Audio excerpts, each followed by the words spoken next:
Bien, no es tan frecuente que se ande midiendo el complemento en suero, ¿verdad? O algún complemento en especial en la práctica diaria, pero bueno, no es tampoco tan raro, ¿verdad? Hay varias enfermedades en las que puede haber alteraciones del complemento, sobre todo lo más importante son los déficits, ¿verdad? Cuando más bien están los niveles disminuidos y sobre todo de algunas moléculas claves, ¿verdad? Como son C3, ¿verdad?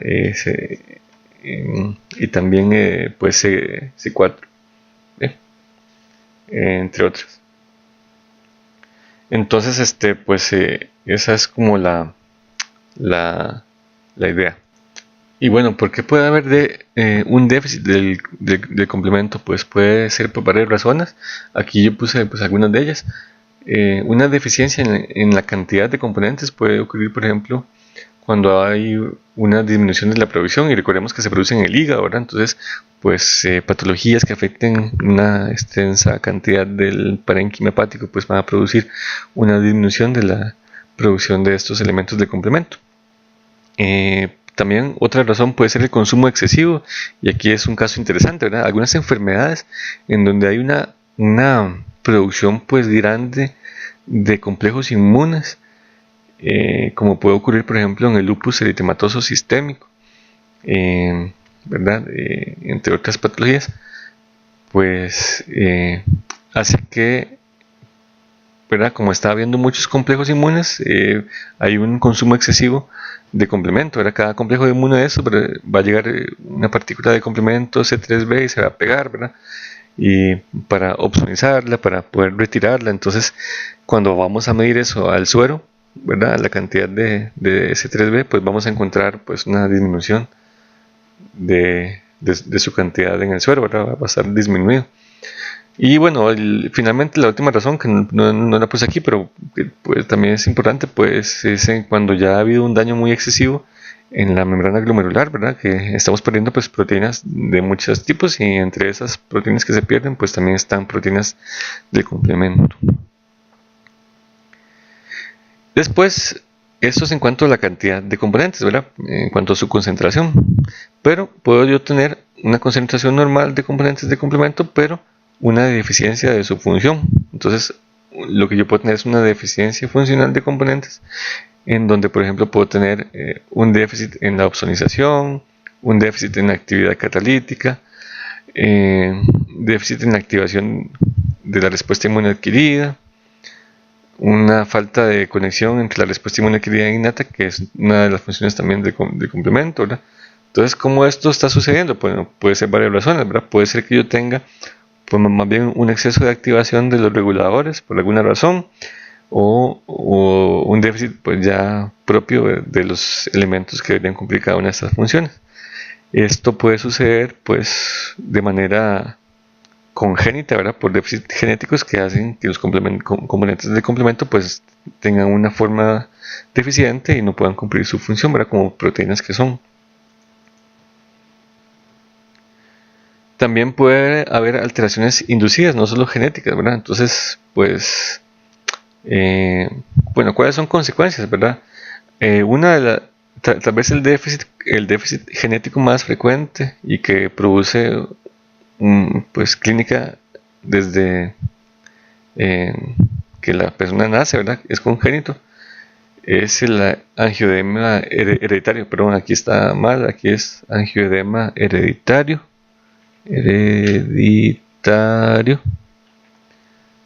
¿verdad? ¿Qué sucede por un déficit de C1 y NH, que es un regulador de la vía clásica del complemento? Y entonces, ¿qué pasa? Bueno, son gente que pues tiene una vida que puede ser una vida más o menos ahí normal, pero que de repente, por ejemplo, tuvieron alguna inflamación por alguna razón, una inflamación importante, que puede ser por una infección, un virus, ¿verdad? Una bacteria que se metió, y de repente ellos reaccionan, ¿verdad? Formando un angioedema muy importante, generalmente localizado en la cara, ¿verdad? El cuello, y sucede en crisis, ¿verdad? Entonces la gente ya antes le ha pasado esto, ¿verdad? Son crisis que le pasan, ¿verdad? Entonces es necesario en ese momento, pues entonces recurrir a generalmente pues a tratamientos con corticosteroides, ¿verdad? Y otras formas de desinflamar rápidamente, ¿verdad? A esta persona y tratar de inactivar al sistema inmune del complemento. Cuando hay déficit de C3, ya sea en cantidad o funcional, pues sabemos que C3b es importante para opsonizar, ¿verdad?, las bacterias, etc. Generalmente ocurren infecciones graves, ¿verdad?, por bacterias, virus, hongos. Cuando hay un déficit de la vía alternativa, pues vamos a tener también una deficiencia en la actividad lítica, y pues también son muy comunes las infecciones.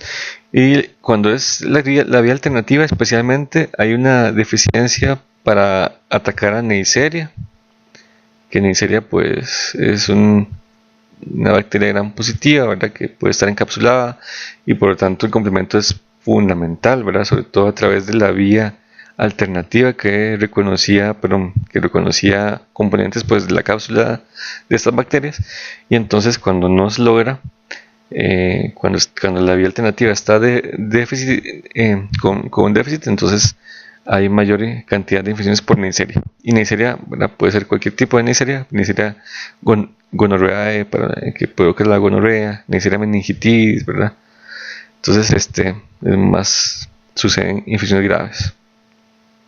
Y pues también hay una activación deficitaria de la respuesta inmune inativa y adquirida, y tampoco hay una fagocitosis efectiva cuando tenemos alteraciones por disminución de componentes de complemento.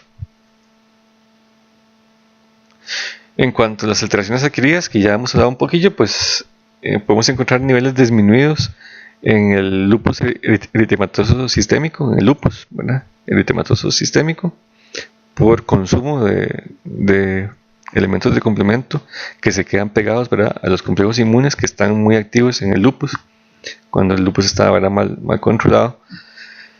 La glomerulonefritis, porque pues hay alteración pues de la membrana glomerular y tenemos pérdida de proteínas, entre ellas de complemento. La cirrosis avanzada por pérdida de producción, y estas tal vez son, ¿verdad?, pues algunas de las alteraciones adquiridas más importantes. Los niveles aumentados podemos encontrarlos en otro tipo de padecimientos, realmente donde hay unas inflamaciones que son importantes y crónicas, o agudas también, ¿verdad? Entonces, por ejemplo, durante la fase aguda de la fiebre reumática, pues puedo tener aumento de la producción hepática de proteínas de complemento, porque también son reactantes de fase aguda, ¿verdad? Entonces, eso va a suceder en todos estos casos, ¿verdad?, en la tiroiditis, en la fiebre reumática, en la artritis reumatoide en la fase aguda. Pero también en algunas condiciones en donde hay una activación constante de la respuesta inflamatoria, como en la gota, en la diabetes, en la ictericia obstructiva, pues también puede ocurrir aumento de los niveles del complemento. Entonces ahí también les dejo pues estas listas, ¿verdad?, para su consideración. Esto está en el libro. Y finalmente, bueno, ¿cómo es que se hace? ¿Qué es lo que se mide, ¿verdad?, a nivel clínico en el complemento? Pues lo que se mide es actividad total del complemento en suero, que es la CH50 en la prueba, o también se puede medir el nivel sérico de los componentes, principalmente C3 y C4 es lo que se mide, el nivel sérico. Y la forma en que midamos esto es de dos maneras. Puede ser que hagamos ensayos funcionales. Uno puede pedir un ensayo funcional de C3 y C4 para medir la actividad de estas proteínas del complemento, o bien pedir un inmunoensayo en donde nada más se va a medir la cantidad de proteína de complemento como si fuera esa proteína antígeno en el suero. Entonces se detecta la cantidad básicamente, pero no se sabe si está funcionando bien o no. Entonces el ensayo funcional es muy importante. Claro, el inmunoensayo es mucho más barato y menos costoso y más fácil de hacer, pero el ensayo funcional me va a decir, ¿verdad?, si aunque yo tenga una cantidad normal de elementos de complemento, si eso está funcionando bien o mal, ¿verdad?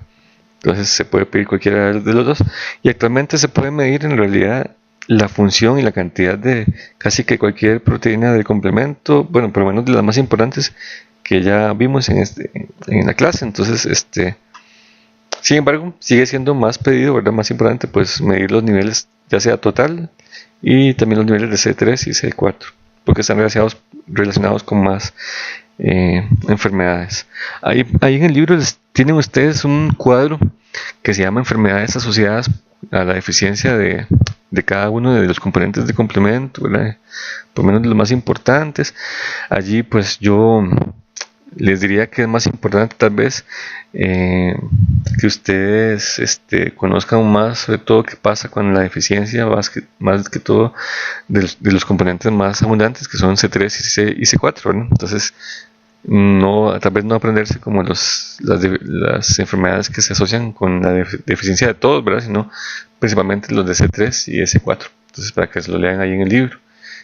Cualquier duda, pues ahí recuerden que además de los videos de la clase y la clase en sí, pues también están los foros de preguntas para que acudan a ellos y si tienen cualquier duda.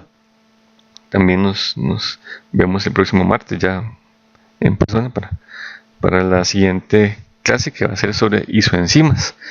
Y va a ser una clase muy bonita de enzimas, pues que se usan más, ¿verdad?, que en la clínica. Bueno, saludos.